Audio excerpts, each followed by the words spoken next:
Finalmente, una de las cosas que más han pedido los consumidores en nuestro país es poder entregarle al CERNAC atribuciones para que pueda finalmente defendernos, fiscalizar y sancionar en caso de que efectivamente existen irregularidades que nos afecten. Lo cierto es que hace algunos días el Tribunal Constitucional determinó que era inconstitucional poder entregarle estas herramientas al CERNAC, ya que al hacerlo así, bajo la lógica del Tribunal Constitucional, CERNAC sería juez y parte, y eso no se podría, sino que tendría que ser un organismo externo. Para explicarnos todos estos detalles, nos acompaña hoy Pablo Rodríguez de FOJUC. ¿Cómo estás, Pablo? ¿Y tú cómo estás? Yo en realidad, leyendo, digamos, lo que entrega finalmente el Tribunal Constitucional, no me quedó, no sé si tan claro o a lo menos muy de acuerdo con la postura. Ya. Aún así, incluso lo ha dicho, digamos, desde el interior del propio CERNAC, flaco favor se le hizo al CERNAC, que ya antes venía un tanto vilipendiado y con esto finalmente se le resta el piso. Pablo, ¿qué pasó?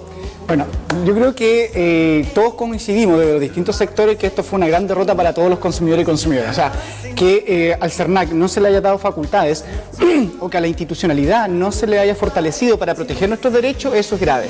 Gravísimo. Eso es grave en cualquier lado y eso lamentablemente se produjo y ahí todos estamos medio como resentidos respecto a lo que pasó. Exacto. Y este fallo del Tribunal Constitucional se realiza en el marco de un control de constitucionalidad preventivo que se llama que todas las leyes de Chile, antes de constituirse como ley, pasan por el Tribunal Constitucional para que éste revise el texto y vea, o no constitucional. y vea si está de acuerdo o no la Constitución. ¿Qué pasó acá? Que es como lo primero que uno critica. El Tribunal Constitucional revisa normas que no fueron sometidas a su control, pero igual se extiende hacia esas normas y también decide sobre esas normas. Sin duda. Entonces ahí hay una primera crítica. ¿Por qué? Porque recordemos que el Tribunal Constitucional es un tribunal designado de 10 personas, las cuales, donde no existe la representación popular respecto de ese tribunal. Que son externos. Y que son externos y que son personas que fueron designadas. Pero en este proyecto de ley y en otros anteriores, que también pasó con el tema de la ley de aborto en causal, etcétera, se transforma como una tercera cámara parlamentaria. Claro. Una cámara que finalmente no tiene representatividad popular. Entonces eso es como... Y que tiene cierta lógica, un ente externo que le dé objetividad a la toma de decisión final. Exacto, pero y ahí es como cuando se causa este problema.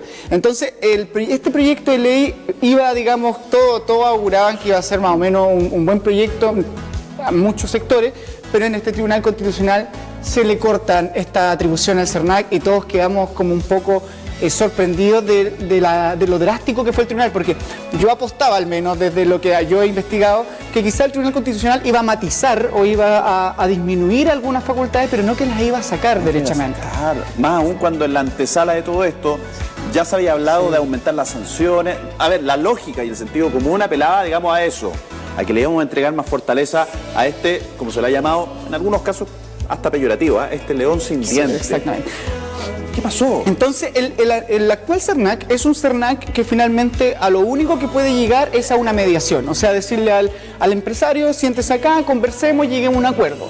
Si el empresario no quiere llegar a un acuerdo, le dice al consumidor, vaya usted solo al tribunal porque el CERNAC no se puede hacer parte de eso. La pregunta que viene de cajón, inmediatamente, yo creo que la ha pasado a muchas personas, me lo han comentado varias personas sobre este mismo tema. Bueno, entonces, entendiendo que ahora se le quita o se le resta esa fuerza al CERNAC y que la mayoría de los empresarios ya además saben que el propio Tribunal Constitucional decide no entregarle atribuciones. Una, ahora ¿quién va a defendernos? Y dos, entonces ¿para qué sirve el CERNAC? Exactamente. Bueno, acá está. El CERNAC era lo que les dije, o sea, mediaba, no tenía mayor facultad más que pedir por favor a la empresa que cumpliera la norma. Claro. Lo que buscaba el proyecto de ley era crear como un super CERNAC, era crear como un CERNAC Godzilla que arrasaba con todo, etcétera. Pero ahí el problema fue que no se logró controlar o darle una forma concreta a este mega CERNAC. Entonces era un CERNAC que efectivamente tenía muchas atribuciones y no estaba muy bien divididas ni tampoco delimitadas unas de otras. Está muy buena la analogía porque era finalmente como un paladín. Llegaba este nuevo CERNAC que nos iba a defender a todos. Pero resulta que el CERNAC pertenece al gobierno. Exactamente. Y finalmente, este nuevo CERNAC lo que trataba de hacer era ser juez, ser parte, ser demandante, ser fiscalizador, ¿cierto? Y no se daban las garantías suficientes de si es que una unidad iba a ser independiente de la otra. Porque en nuestro principio de derecho constitucional dice que ninguna institución puede ser juez y parte. O sea, yo no puedo defender a una parte, pero también al mismo tiempo decidir respecto de ese juicio. ¿Sabes lo malo? Que si uno se ajusta justamente a lo que dice finalmente la Constitución, solo entendiéndolo de manera aislada, tienen razón.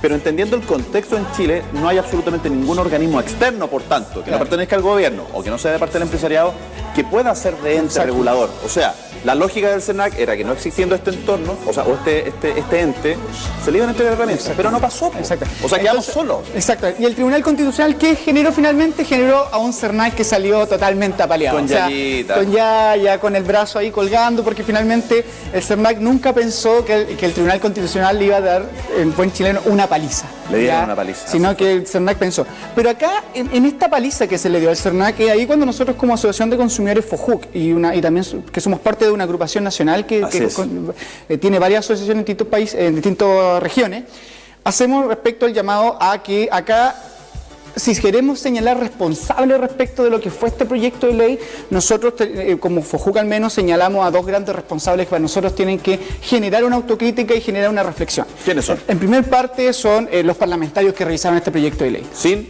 lugar a duda. Porque uno no puede decir cómo fueron 4 años de discusión, 4 años donde en distintas comisiones, y cómo en 4 años ningún parlamentario se dio cuenta de que este proyecto podía ser anulado o votado por vicios de constitucionalidad.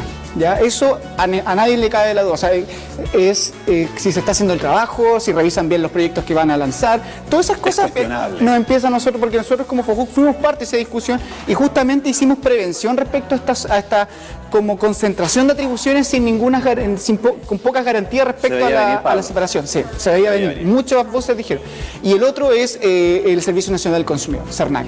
Porque el CERNAC, dentro de su porfía de no escuchar a la Asociación de Consumidores y a los consumidores y a los académicos, a todos los que le hacían prevención, respecto a todos queremos una institucionalidad fortalecida, todos queremos que una institucionalidad garantice derechos, pero que también esa institucionalidad dé las garantías suficientes de que no se va a transformar en un gigante sin control, ¿ya? Claro. Porque lo que estaba pasando con este proyecto de ley que avanzaba era que CERNAC iba a tener tantas atribuciones. Iba a ser un Avenger, un vengador. Exactamente, iba a tener tantas atribuciones que finalmente podía casi hacer lo que quería y no iba a tener mayor control. Claro. Porque el control que le estaban como colocando a sus actuaciones iba a ser por una institución que ni siquiera conoce muy bien de las atribuciones del CERNAC. Era como casi esta institución que le iba a meter miedo a los empresarios. Pobre de ti que te pillemos haciendo algo malo. Claro. Cuando lo que se necesita acá es un ente que tenga la capacidad de regular y sancionar haciendo cumplir la ley. Entonces, nosotros ¿qué planteamos? Y esto es un llamado también para que empecemos a reflexionar sobre qué sistema de protección al consumidor queremos.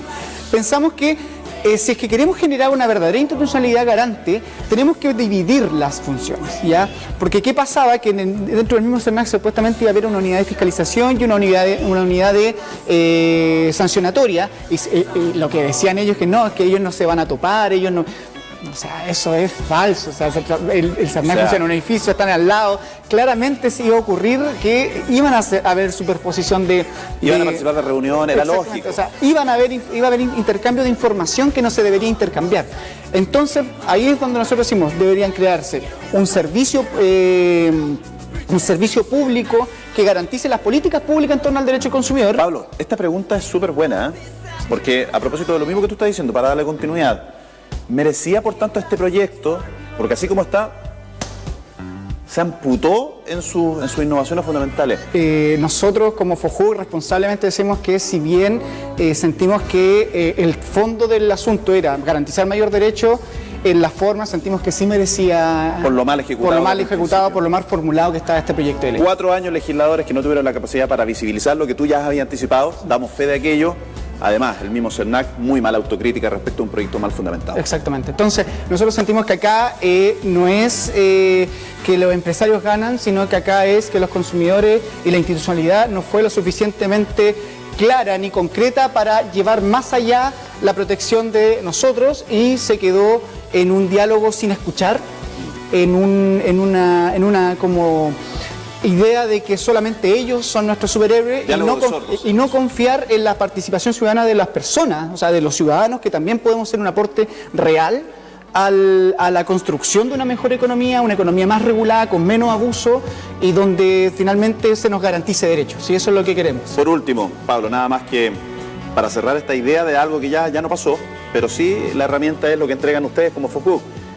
educar a la gente, que la gente sepa obviamente y conozca bien cuáles son sus leyes, qué es lo que podemos, qué es lo que no podemos. En eso vamos a seguir durante las próximas semanas, Pablo, sin lugar a dudas, junto a ustedes. Pablo. Muchas gracias. Gracias. No, Pablo gracias Rodríguez, de FOJUC.